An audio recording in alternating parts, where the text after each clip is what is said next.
gets loose, and I thought he was gone for a second. Safety made a nice play to catch up, but this is direct snap to him. Good thing that was Thornhill. Yep. I think it was Thornhill. That was, because you know it had been 49, that would have been a touchdown. Yeah, and that's right. You don't like Sorensen. Yeah, okay. You know what would have happened. Okay, and maybe if he gets in the end zone, that works, because I'm thinking, okay, here we go. We got this. You're right, Skip, but if you get in the end zone now, as poorly as you played up until that point, it's a 9-7 ball game. All of a sudden, it's going to go a little quieter at Arrowhead. But it got to 3rd and 5 at the 10-yard line, and to your point, they were 0 for 2 in the red zone, but it's 3rd and 5 at the 10, and my man, Lyle Collins, who's played at a Pro Bowl level, false starts. There he is. You can't do it. Yeah. You're not ready to play on the road at Arrowhead. If you're that team, if you're the team I thought, if you're special, if this is going to be your breakthrough, breakout year, you can't do that at that moment, because it is death. It is fatal, because you got to get it in the end zone there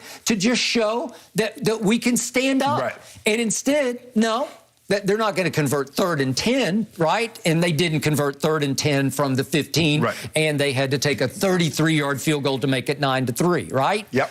Okay, then we come down to the end of the half. And I'm not going to kill McCarthy, drop the mic, Mike, but again, he just let them go because it was going full speed, and they were playing fast. They were playing fast break, and instead of calling a timeout to break the momentum, I didn't have a problem with him. Just let it go, let it go, let it go. And so what happens it's 1st and 10 at the 28 with 20 seconds left, and Dak gets greedy, and he's got CD in man, and this is the sack fumble first. This is what actually set this play up, the sack fumble by Micah. How fast is Micah? Oh, Micah closed now. I mean, he chased it down. Here we go back, and Dak is under some duress, and it's just an underthrown ball. Maybe if he gets it up on top, maybe CD's got a chance up high, but it's just underthrown, and you're going to lose. And obviously, CD just whiplashes his helmet back. I've had that happen. I've had that.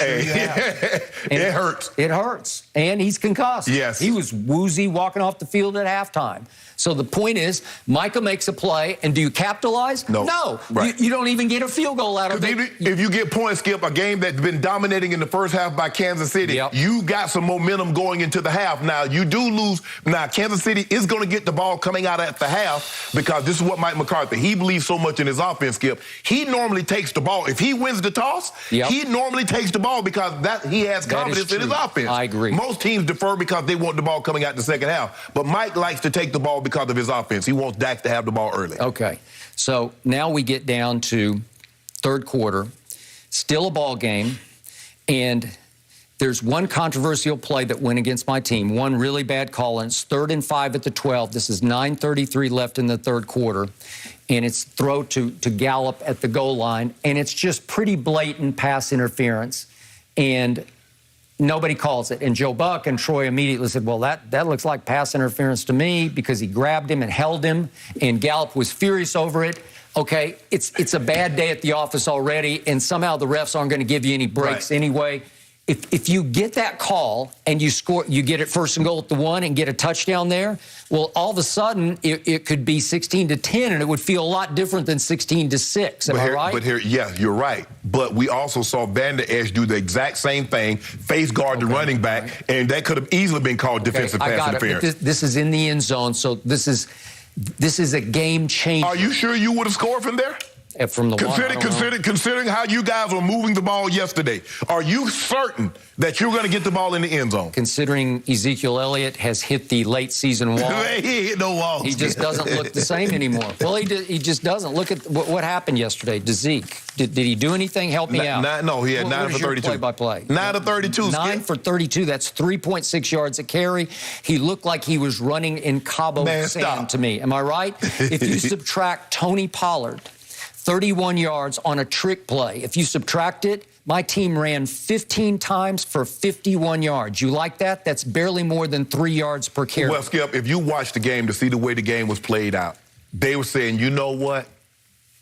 We're going to take our chance. We're going to lock up outside. Y'all not running the football today. What is my favorite stat about my Dallas Cowboys under Dak Prescott? When you run it, you win it. When you run it more than you pass it, they are 29-0. And silly me, when we spoke on Friday and we did our predictions, I seriously thought this was the game against a a Kansas City front that has been porous against the run. Yes. Which ranked in the 20s against the run. They've been porous against a lot of things. Okay, against a lot of things. I just thought it's Zeke and Pollard and Pollard and Zeke and Pollard, and that they would run it and try to keep Mahomes off the field and try to control the clock more than they would throw it. Do you see what happened?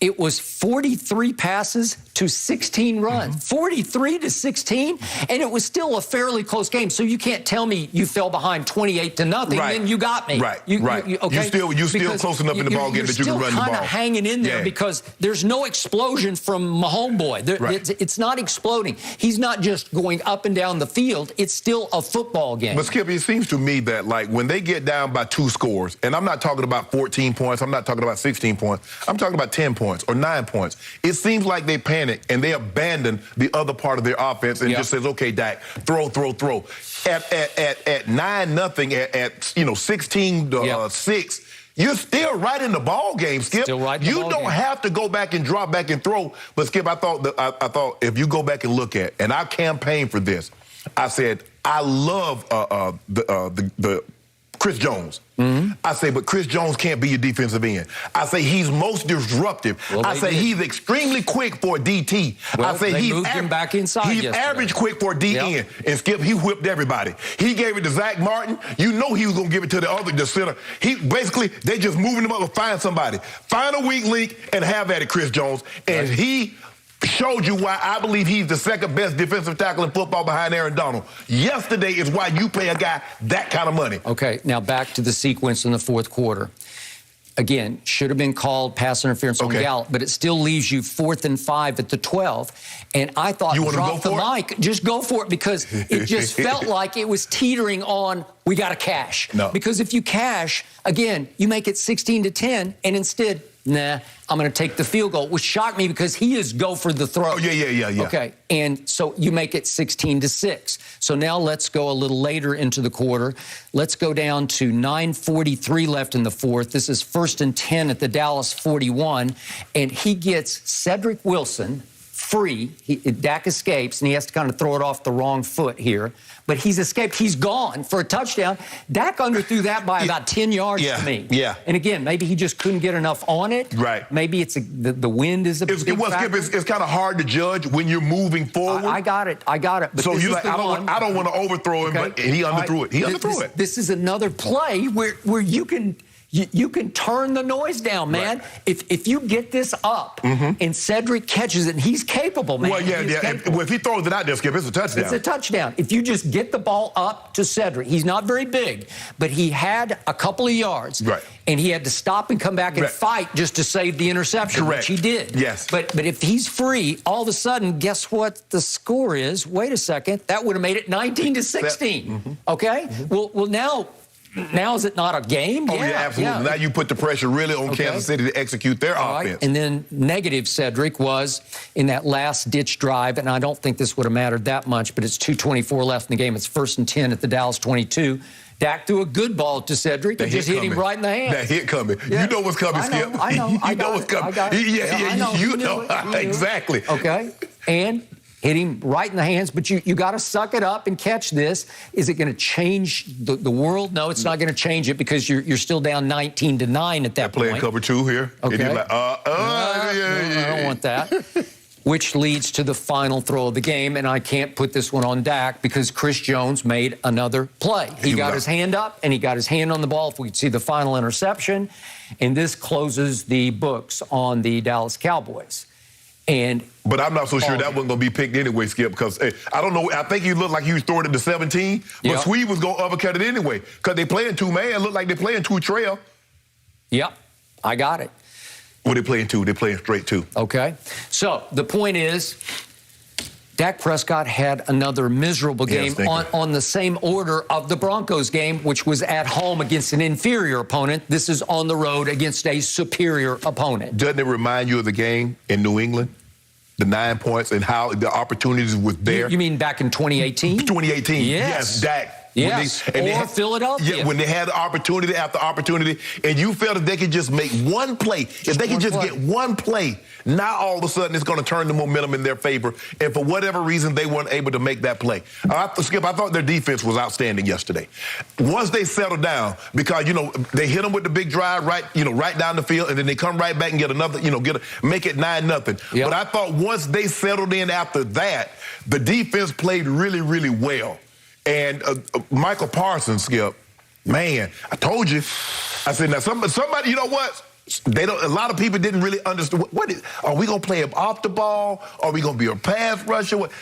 When you got a guy like that, Skip, just get him and let him go play football. That's what you do, son. Go attack the guy with the football. And that's what he can do. He might be leading the league in sacks if they would just put him on the edge from the start. You might be right. Because they tried to get cute with it. Yeah. We'll have him cover the back out of the backfield. Right. We'll have him dropping coverage. Yeah. What good is him dropping in coverage? Nothing. What is that going to do? Nothing.